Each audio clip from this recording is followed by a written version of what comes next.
Eu queria, obviamente, me fixar numa manchete que está hoje nos jornais sobre a reação do presidente Lula a forma como o governo conduziu. Cadê o meu Estadão, hein?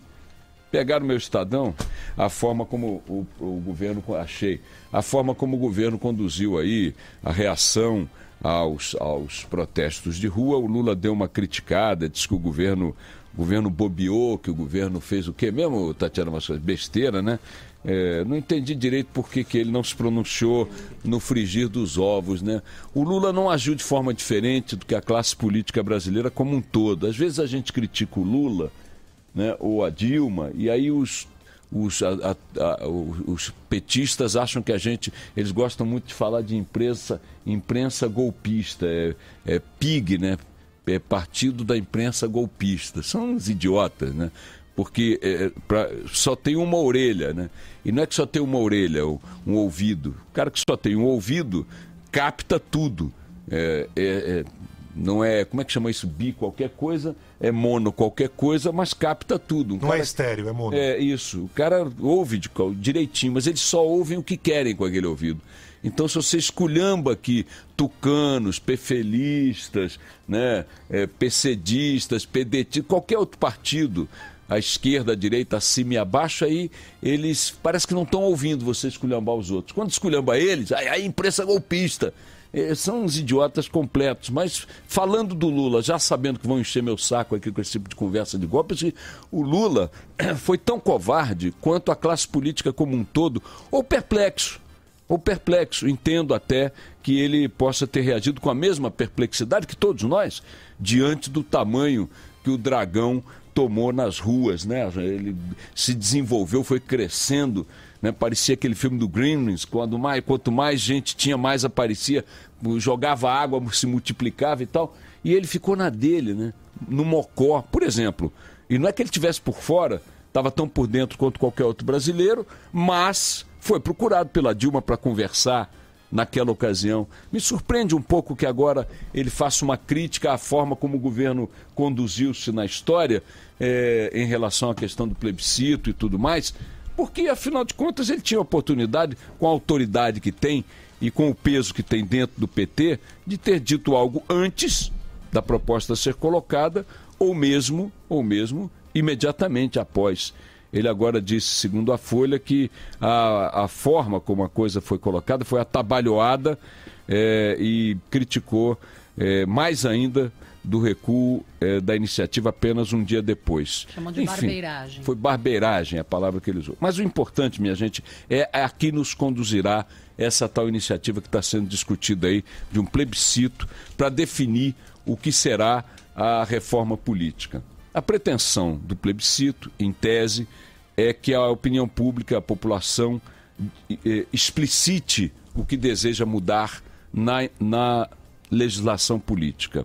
É curioso que se demande um plebiscito para isso, como se esse anseio de mudança não fosse expresso num sentimento, né, que poderia ser captado na sua força, na sua plenitude, e decodificado sem grande dificuldade pelos agentes políticos. Esse sentimento é o sentimento de que os políticos precisam devolver o Estado brasileiro à sociedade, é o sentimento de que os políticos não podem ser tão inalcançáveis, tão imunes, tão protegidos, tão cercados de imunidades e de privilégios. Também não é difícil transformar isso em algumas medidas que sejam opostas a esse status. E mais do que isso, o sentimento é de que a gente quer que, digamos, subir uns 3 ou 4 degraus na escala de respeito dos políticos em relação aos contribuintes, aos cidadãos. Não precisa fazer, acho eu, um plebiscito para você saber que um político norueguês respeita mais a sociedade norueguesa do que um político brasileiro respeita a sociedade brasileira. Um político sueco respeita mais os suecos do que um político brasileiro respeita os brasileiros. Se você for para a Holanda também, para a Bélgica também, se você for para Suécia, Suíça, se você for para Alhures, se você for para um monte de lugar, inclusive aquele palavrão para onde a gente costuma mandar as pessoas quando está com raiva, lá também Lá naquele palavrão, também os políticos respeitam mais. Esses caras, eles são malandros. Eles são malandros profissionais, eles são astutos, eles são espertos. Eles carregam um negócio que vale muito para eles, porque vale muito para todo mundo, e estão naquela teta e não querem muito abrir os flancos. Então, por exemplo, eu não preciso fazer um plebiscito para saber que o voto aqui no Brasil, que foi cercado numa função meramente mecânica de revalidar o jogo político brasileiro, esse voto perdeu completamente o sentido porque foi desapropriado de poder.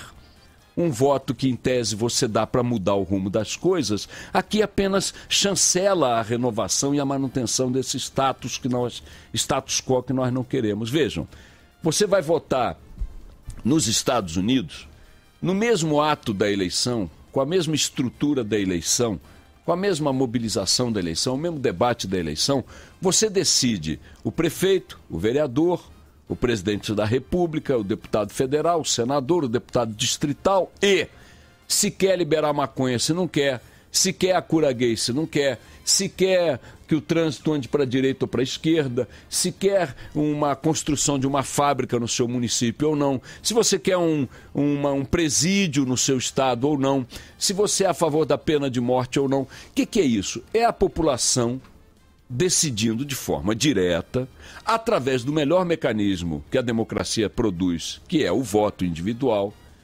coisas que ela quer decidir de forma direta, ou que ela pode decidir de forma direta.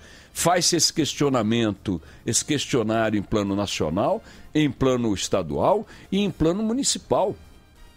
Quer dizer, as pessoas decidem na votação do vereador, com o mesmo voto, né, várias outras coisas que, não sendo feita assim, vai ser decidida pelo vereador dentro da Câmara, com seus pares, sujeito ao que a gente sabe que eles gostam de se sujeitar. Uma grana do empresário de ônibus, outra grana do empresário do cemitério, outra grana do empresário da fábrica, outra grana, e por aí vai.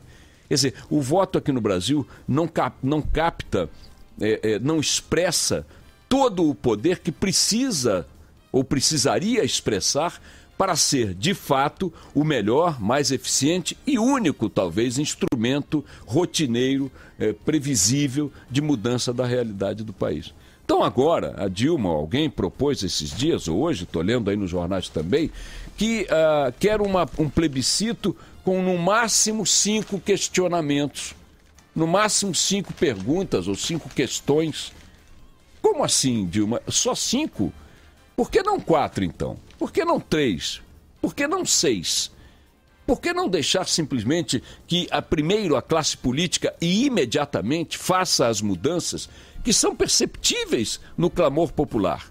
Por que esperar um plebiscito para depois fazer uma constituinte, ou sei lá o quê, ou uma própria mudança? Não me importa o que vão fazer. Por que todo esse ritual para apenas parar de passar, me perdoem a expressão um pouco chula, e tirem as crianças do carro? Por que todo esse ritual? Por que todo esse cronograma, todo esse calendário, todo esse blá blá blá, apenas para não passar a mão no meu bumbum? Vamos fazer assim. Vocês param de passar a mão no meu bumbum já, hoje. Parou. Ok. Era tão óbvio que vocês estavam passando a mão no meu bumbum, tão óbvio que vocês estavam me ofendendo com coisas tão explícitas, tão elementares, tão visíveis, tão gritantes, que primeiro você podia parar com isso. Para com isso e depois abre um debate mais sofisticado, mais detalhado, mais complexo, para saber o que você quer mudar, por exemplo, se é voto distrital, voto de lista, voto não sei o quê, voto não sei o quê. Tem questões que são tão pétreas, tão óbvias, na ausência de respeito da classe política para com a sociedade, que me causa assim uma sensação de que eles estão querendo nos dar uma grande enrolada, transformar toda aquela energia que a rua despendeu em direção a eles, de protestos, de reivindicações, numa coisa assim, sabe, de organizadinha, sabe, de gravatinha borboleta e calça curta. É pouco, minha gente, é pouco no volume e é pouco, muito mais, no tempo. Isso tinha que estar sendo feito ontem, tinha que estar sendo feito amanhã, porque há um enorme conjunto de mudanças na questão política, na legislação política, que pode ser mudada na canetada agora, ontem. E que não precisa esse debate todo, essa ancoragem toda, essa burocracia toda e principalmente, minha gente, principalmente essa demora toda. Tem coisa aí que dá para fazer já. Essa gente podia começar nos respeitando hoje com bobagens assim, quer ver? Fica proibido o uso de carro oficial pelas figuras. Acaba a frota de carros oficiais no Congresso, nos legislativos, nas câmaras municipais. Acaba. Fica estabelecido o seguinte: o voto é obrigatório ou não é obrigatório? Acaba com o voto obrigatório. Fica estabelecido o seguinte: o deputado, o recall do voto. O recall do voto é aquela história que se você votou no cara, não gostou do que aconteceu, toma o voto de volta e ele perde o mandato. Nada disso precisa de uma discussão tão complexa. Faz o seguinte, adota a bula que vale aí fora, pega os bons exemplos em vigor na legislação mundial e aplica por aqui hoje, ontem, imediatamente. A eleição da Dilma já agora podia ser uma eleição em que o voto fosse multifacetado, decidindo 8, 10, 20 assuntos do cotidiano da população. Por que não? Por que não? Eu estou com a sensação de que estão num grande jogo de cena. Um grande, enorme, gigantesco jogo de cena, que pode até culminar em alguma mudança, em alguma coisa. Acho até que culminará, mas que não precisava passar por todo esse ritual que eles dominam muito bem e que a imprensa embarca com muita docilidade, muita facilidade, muita reverência e que vai render aí sei lá quanto tempo até chegar a algum lugar. Vamos lá, toca o barco aí.